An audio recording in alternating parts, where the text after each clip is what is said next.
welcome to Care Lab. Welcome to Care Lab, everybody. I'm super excited. I know I'm excited every week because I love talking to people who know stuff that can be helpful to you. And so that is genuine. And so today we have Tom Kaminski here, and he is passionate about helping families that are navigating the financial stresses of the sandwich generation. And so he strives to help individuals and families that he serves get organized and make efficient, personalized, well-informed decisions with their money. So he is a certified financial planner and also chartered retirement planning counselor. And those designations help him provide even better service to his clients. And he founded Twin Robins, both with clients and family in mind. And he's been married since 2010 to his wonderful wife. And we've talked past here in Kansas City, but we also are both from Creighton University. So go Jays. And he's really intentional about making sure to be a resource and provide the right education and assistance for people to manage their money, whether they have a little bit or a lot of it, right? You can't get a lot of it until you start with a little bit. So, and so much of what happens with aging and aging in place and being a family caregiver completely connects to your money, right? Like how much money you have and impacts what kind of care you get. If you have to start providing care at a younger age than you expected, you might decrease how much money you're able to generate for yourself. And so money is a topic that we most definitely need to talk about in regards to family caregiving. So thank you, Tom, for being on. That's awesome. Amazing introduction. Very good. So much to work with. Yes. Oh, also, I gotta make sure we don't have too much to work with because this content of this podcast is not considered financial, legal, or tax advice, just so you know, and you should consult a professional as needed for your specific circumstances. But we're really happy to have Tom and Twin Robins Capital as a registered investment advisor, but not yours unless you call him. So this information is specifically, this is not specific for you, but something for you to think about, and then use a financial planner to actually get to the specifics of your situation. Good. Well done. Yes, well said. Okay, before we start talking about all that, fun, good stuff, though, I think we have an icebreaker that we need to dig down into here. Tom, you have to go first. Today our question is, what is your biggest pet peeve at work? Oh boy, because I own my own business, so this is going to be a self-criticism, I think. Because if I'm annoyed at work, it's 100% my fault. I can't go, oh, colleague, this is your fault. Let's see. Number one pet peeve at work. I guess email. I mean, emails, it's inevitable. It's all day, every day. It's coming at me, ping, ping, ping in my inbox, and so maybe AI will solve for email in the not too distant future, but I love it because I'm engaging with my clients, but I hate it because I'd rather be doing deep work. I'd rather be deep in work. So we'll say email. Is that sure. All right? Whatever you say is all right. There are no rules here. Yeah. On Care Lab. No rules on Care Lab. The only rule is do what you want. Do what you want. Do what you want. As Randy? long as you're within the constraints of the disclosure language we gave at the beginning, right? Absolutely, 100%. Fair. Yes. Fair. Let's see. What about you? Okay, guys? This is also self-driven, right? Because I do work for myself and my team is distributed, so they can't really come and be here and get on my nerves or something. So I think my biggest pet peeve is my butt hurts from sitting down. I am a therapist who is used to walking around the hospital, standing up, being on my feet all the time. And then as I've transitioned into this tech focused role, everything's on my computer. And so my butt gets tired of sitting. So I do have a walking treadmill and a little thing for my laptop. And so that helps me. But yeah, I don't like sitting this long, but you kind of have to. Oh my gosh, that's not what I was thinking, I will still say what I was going to say, but I'm taking yours as my top pet peeve.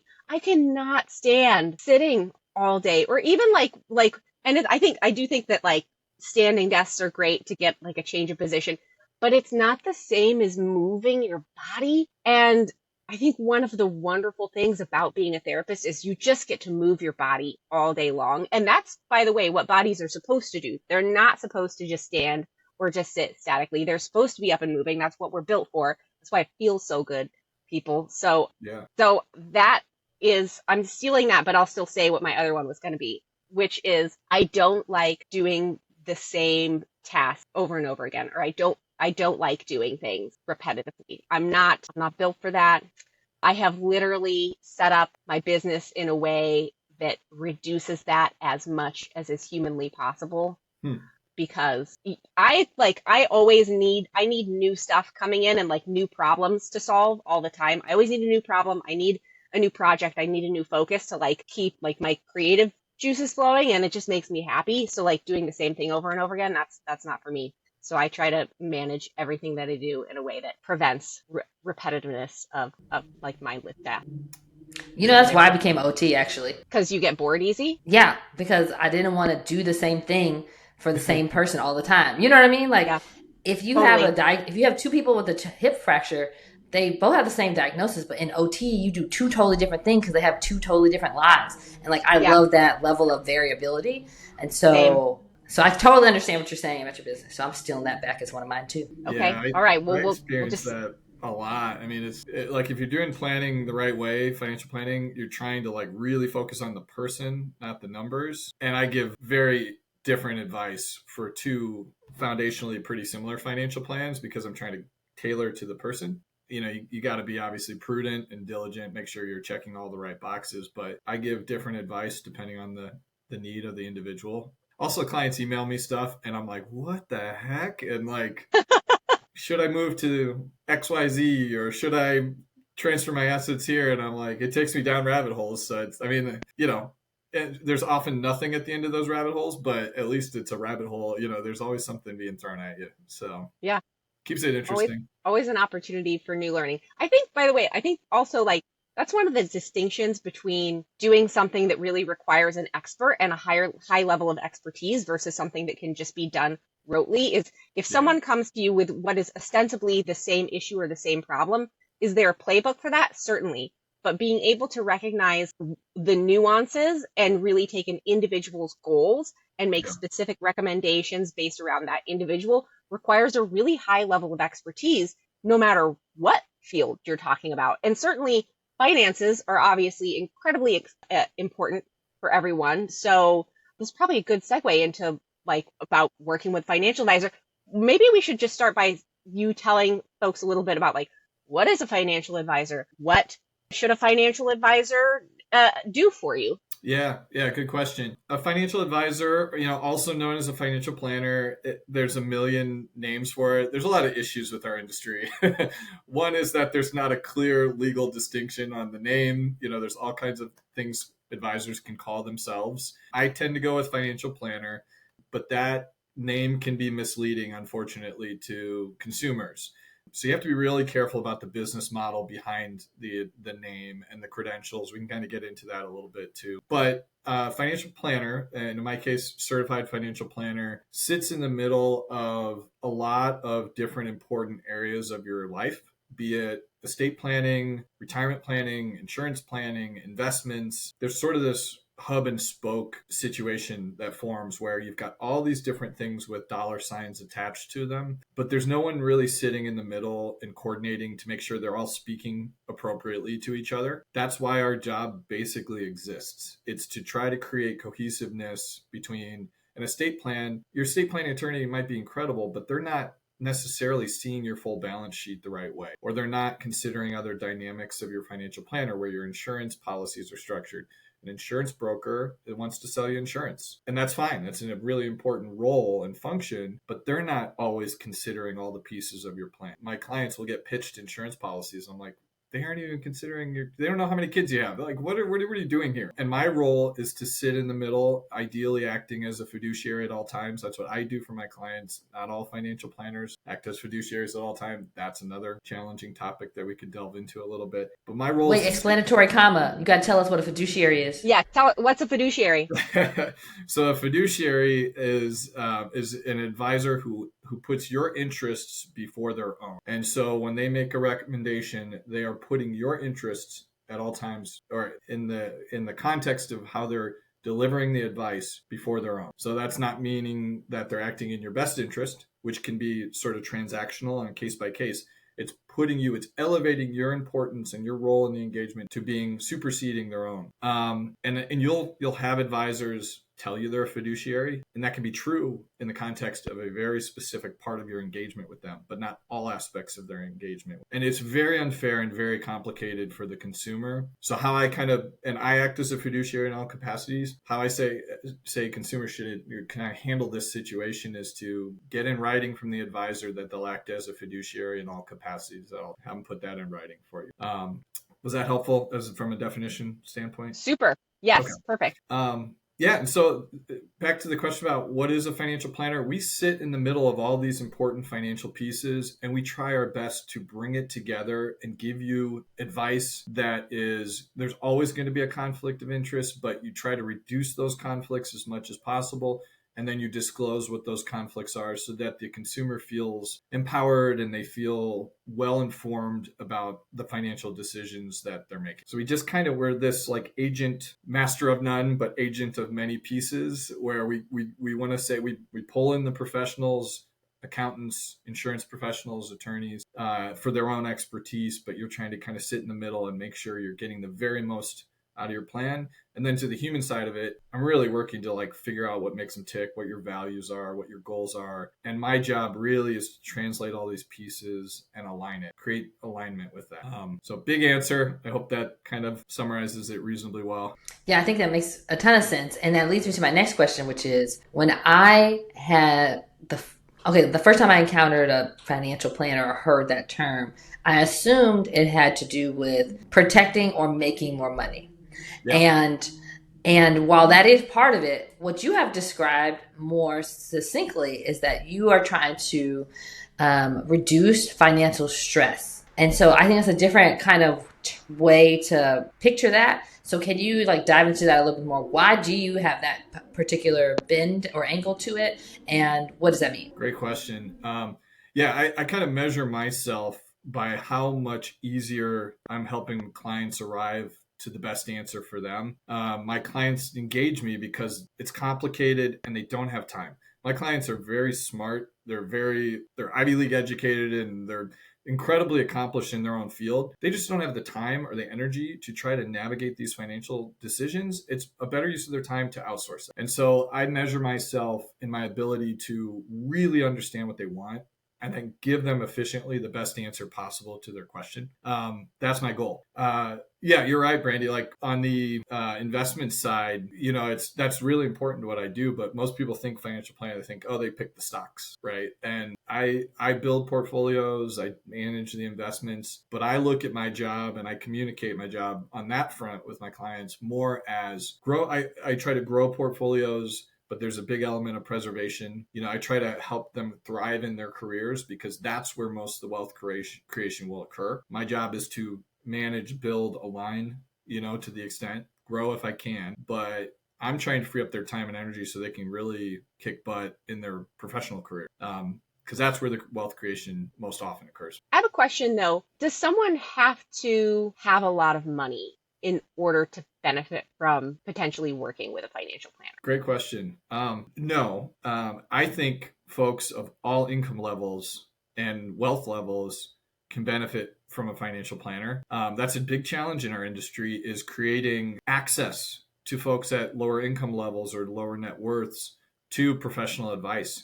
Financial planning for folks of lower income levels or lower net worths is every bit as complicated, if not more, than upper net worth, upper income level individuals. So there's this very challenging gap to fill between efficient access to good advice, where the financial planner can be compensated fairly for their expertise, and then people's ability to pay for that. And that's a tough nut to crack.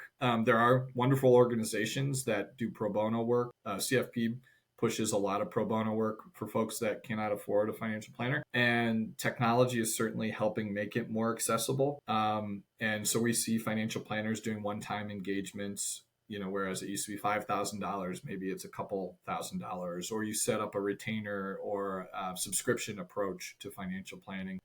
So no, you don't need a ton of money and a ton of net worth to need financial planning advice. Access is still a challenge, but it's getting easier. But there are lots of different fee models designed to try to kind of close that gap to the extent possible. So it's a good question, a good challenge that I think a lot of advisors, particularly fee-only advisors, are struggling with. Like I encounter families where I have to like try to connect them with somebody who I think can serve them, just because my business struggles to adequately find the time to meet their needs. It's tricky. Hey there, it's Amelia. Listen, I am so thrilled to have a great resource like Ask Sammy as part of the Care Lab team, and here's why. It's a game changer for aging in place because it makes it so simple. All you do is ask. Just type in your question or even tell Sammy what the problem is and get tailored solutions. Everything from innovative adaptive equipment to comprehensive resources. It's a great way to become more empowered, to live more independently, and to live with greater confidence. And my favorite thing about how Ask Sammy works is it's deeply rooted in dignity and practicality. So whether you're a fellow therapist, a care partner, or someone who's seeking solutions for themselves, visit www.asksammy.com. We're going to link it in the show notes so you can find it there. Start making home more accessible today. Now, back to the show. And I think that's also like just true across the board, right? If you are going to try to engage an expert, the expert is worth a certain amount of money. And so then you have to pay for that personalized service. But what technology has done for us and all these platforms has made it a little bit easier to try to get some of those nuggets. It just might not be as directly personalized. You got to do the work of like, how can that concept apply to my life and how will I add it? And so you're about to do something to help with that, right? You're going to start a podcast. Tell us about it. Good plug. Yeah, good setup. Lobbing the underhand pitch for me to hopefully swing and hit. Welcome to Care Lab. Yeah. And real quick, another comment on Amelia's question. I'll get to I'm whiffing at the first underhand pitch right now. So, Amelia's question, who doesn't need financial planning? Because that's an important kind of reframing. I think folks that have, I kind of frame it time, talent, temperament, meaning, if you have the temperament to navigate your finances unemotionally, because it can be very difficult. If you have the time, that's what I encounter with my families. They are so busy, and I'm here to smooth things out for their finances, make it easier. They want to offload these really critical decisions because they don't have the time to spend doing it. And then the talent, there is a lot. You plug into Google and ChatGPT, you get a lot of really wrong answers. And so you have to have the talent to comb through all that noise, get to good sources, reliable sources, make sure you're not missing one line that could exclude your family from taking advantage of whatever that is. So if you've got those three things mastered, time, talent, temperament, you can certainly do it yourself and do reasonably well. And so I would say anybody at any income or net worth level who has those characteristics can likely manage their finances themselves. So they would be the ones not in need of financial planning. But yes, podcast.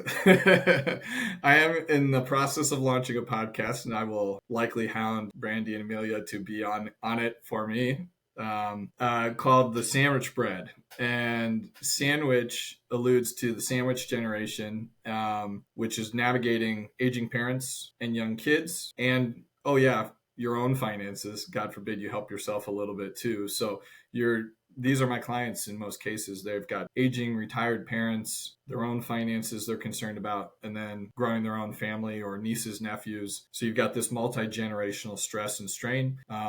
Those are a lot of the folks I serve. I serve folks in other demographic groups, but that's kind of core. And I'm launching a podcast to just have conversations around all those unique stressors. It's maybe a support group of sorts because there are no perfect answers, but try to provide advice, ideas, places to look to kind of address all those unique categories, be it kids, your own finances, your aging parents, and helping them have a wonderful retirement of their own. So that's what led me to Brandy in the first place. When you have clients that have unique needs or their parents' unique needs as they age, I'm not supposed to be the expert in everything, but I'm supposed to really help my clients get to good resources, good third-party experts when appropriate. So that'll be the focus of the podcast. So stay tuned. Sandwich bread. Sandwich bread. That's going to be really exciting. Obviously, we would be delighted to be guests on Sandwich Bread. You just let us know, and we will be there. I want to redirect the conversation a little bit to talking about this idea of reducing financial stress. What are some tips that you can offer people, or some kind of just like general education that you might offer about ways that anyone could start to reduce their financial stress? Yeah, you bet. First, I'll say caregivers who are helping their aging parents are in a really challenging spot. So I'll start with some empathy. Do your best. Give yourself some grace if everything's a hot mess on the financial side, because it's tough. It's just try to make like little progress. Is like you're navigating so many challenges. I don't want to throw like, hey, do these 50 things and you'll be in great shape, right? Who has time for that? Usually where I start is awareness. So there are some wonderful apps to just kind of get your balance sheet organized. And by balance sheet, I mean your assets, which would be like your home, your investment accounts, retirement accounts, your liabilities, which would be mortgage, student loans, car loans. Just try to get all your finances in one place. Most people have never seen that. They don't know where everything is. And it's such a good exercise to just get it all on a piece of paper, just so you know where everything is. Usually in that process, you're like, this debt right here, I can totally pay that off. Let's just do that, and so it uncovers opportunities. And then there's amazing budgeting apps that, like, again, I don't like to harp on my clients for not managing their budget each month. Like, I don't like to be that guy that's like, hey, you need to cut that subscription. No one needs that, right? But getting all the spending into one app so you can actually see it and know how much you're spending each month, plus your income, you get a sense of your cash flows. And just that exercise is so powerful because you'll uncover things. There's no doubt there's a subscription in your feed that you totally don't get value out of, and you'll click a button and you've saved yourself $200 just by doing the exercise. So that would be step one, just awareness. Like, get everything together for yourself. I'm speaking to the caregiver. Like, and I like this analogy, like, put on your air mask before helping others, right? Like, so do that first. Get your own finances in order. Try to have it all in one place. Try to get a sense of your monthly cash flows in and out. And that is illuminating. It just starts the journey of really taking ownership of your finances. That exercise, when I bring clients on board, I take them through that and they go, oh, there's always an moment that emerges, good or bad, from that. And we work through that. So that would be kind of step one. That's sort of the easy step one. Like, these apps are pretty good. They pull in your data really efficiently. It's really not that painful. Maybe even 20 minutes if the interface is clean enough to do that. Step two is where it gets a little harder, is trying to set goals. And I take clients through like a values exercise, like try to figure out what's most important to you. Describe for me in your perfect day is kind of where I begin. For people our age, they don't want to think about retirement. So it's like, let's try to pull out of you like what you enjoy. And this is where it gets a little harder because you have to try to budget and save money for the future, which as human beings, we do not want to do. Putting money away for the long term is just not ingrained in who we are. We want to consume, spend. So that's where it gets a little trickier. But these apps, again, can help you say, like, all right, if I save 10%, 5%, 8% each year, we're building toward at least a secure retirement. And so the next piece is goals. Retirement in college are usually the two like huge expenses folks are grappling with, and just make small little baby steps toward that. Then, when you get those kind of settled, then you can have more of the fun conversations like European trip and, trip to Florida, whatever, like kids camps and things like that, like the more near term enriching your life today type goals. So that would be kind of the next step, is the goals-based conversation or exercise to take you through. I usually recommend like SMART goals, like make them very specific, assign a date to it, actionable. Don't make it too vague. Totally cool if you change the goal, but like make it a real thing to the extent that you can. And then the third would be actions, like trying to actually design actions and movements and steps toward those goals. Again, that's ideas are easy. Activity is hard, actions are hard. But if you have real goals and tangible goals, it's a little easier to say, all right, we'll put this much into this account until we get there. So that'd be like step one, is like worry about yourself, be a little selfish, get your own finances in order, feel a little more settled with that, and then start to kind of think about the other generations that you need to support. That makes sense. So I feel like I hear you saying, like, understand what's going on first, get you an app, do something to put it on one place, think about what your goals are in order to what you're trying to achieve, and then create some actual action steps that you can achieve. Not that you can't have big goals, but like start with the small things and low hanging fruit first, and then that way entropy keeps helping you. You know, like you already started doing one thing, so that just thing keeps going. Now you add a second thing, and that thing keeps going. And then once you've gotten that down for yourself, now think about that for the people that you are also in care of, and how to help manage that. So I am curious, just in general, about two things. I have two questions. One, are you mostly helping people who are caring for a parent and kids, or are you helping people who are the older adults themselves? And then in that, if you're like helping the kids or the people in the middle, then what are all the different spokes? You talked a little bit about hub and spoke. Like you're in the center of this. Like, sure, you might need to know how much money is in the bank and how much retirement you might have in some assets, but you've also mentioned insurance, and then like how does the paying for other people's things like college or your parents' caregiving impact in there, and then like how are you helping them understand all of those spokes? Yeah, good questions. First part, I would say probably 2/3 of my clients are rough. I'm 40, just turned 40, but I will tell you a little aside. I just installed a basketball hoop, so I'm not giving up on my hoop dreams. Just got a new hoop at our house. Just watch that watch those ACLs. Watch those ACLs. I I know. I know. I have a lot of friends who are giving up on basketball for those reasons. I'm like, I'm not giving up. I'm going to make the league. Good for you. But I just turned 40, and so a lot of my, like about 2/3 of my clients are roughly in my age bracket, plus or minus 10 years, late 20s to up to 50. That's about 2/3. But starting years ago, I started to really grow a retiree segment to my business. And often those were referrals from clients to help their parents. And it was sort of a light bulb moment a few years ago where I was like, I find a great joy out of serving clients that are my age because I'm very in tune with the friction points they're feeling. There's so many, and I'm going through all of it right with them. So it was a natural place to start. CareLab listener, I have a question for you. If someone you love needed a caregiver, what qualities would you want that caregiver to have? You probably want them to be reliable, trustworthy, kind, maybe just a generally dependable and good person, right? Second question, would you also want them to be trained? I'm gonna guess the answer is a definite yes. Okay, third and final question for you. Do you think it matters who gives that training?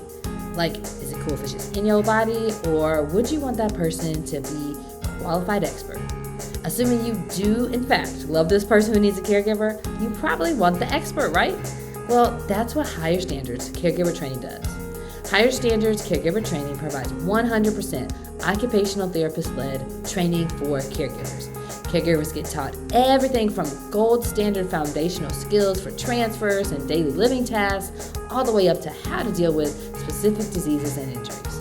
And most importantly, they are taught all of these things in a way that is practical and enhances the participation of the person who needs the care. And it actually protects the safety of everybody involved. Why? Because everyone deserves a higher standard. For a course for individuals or learning about training for care for organizations, find that information at higherstandardscaregivertraining.com. But I started to realize, like, aging parents it's just a very meaningful part of my clients' lives and it just started to kind of pick up, and it started to pick up where they would disclose that they health event or some type of health issue. I'm not sure my parents are ready to retire or the plan for this. And I kind of realized I can't detangle like the parent stressors from the kid stressors necessarily. So I just decided to just start diving into it and build out a resource set for folks grappling with this. So I serve both generations, to answer your question, Randy. And obviously, the younger generation typically doesn't hire advisors. They're being saved for. They're usually under the age of 18. And then examples of the different ways, like different hub and spoke kind of setup. Insurance would include, I typically do an annual insurance review with my clients, but it would include health, disability insurance, long-term care insurance, dental and vision through their employer plan, usually life insurance. And we go through every year and review all those major categories and ensure that they're aligned properly with where people's finances are at. And so that there's a lot to that. And there's a lot of areas for error in that particular area. So I have a meeting annually, usually during open enrollment season in the fall, where we run through all those categories and make sure the policies we have in place make sense. Where, since I'm not licensed to sell insurance, I'll include a third-party broker. And so I'll help design the policies to my liking or make adjustments. Then we pull in the third-party professional, get their opinion, get their advice. They help quote the policies, and we do a group meeting to ensure the final quotes make sense. Okay, but so, I got a question on this for a second, real quick. You're not just meaning that they can afford the insurances that they buy. You're meaning that because I just want you to dive a little bit deeper into like, what do you mean by it? The insurances they've chosen align with their income or their finances. Yeah. So let's take life insurance. That's kind of the easy one. Well, it's not easy, but that's an easy one to start with. You have another child and you want to make sure we have enough life insurance in place so that each child could go to college. Creighton's not cheap. So like making sure you got enough money in that insurance policy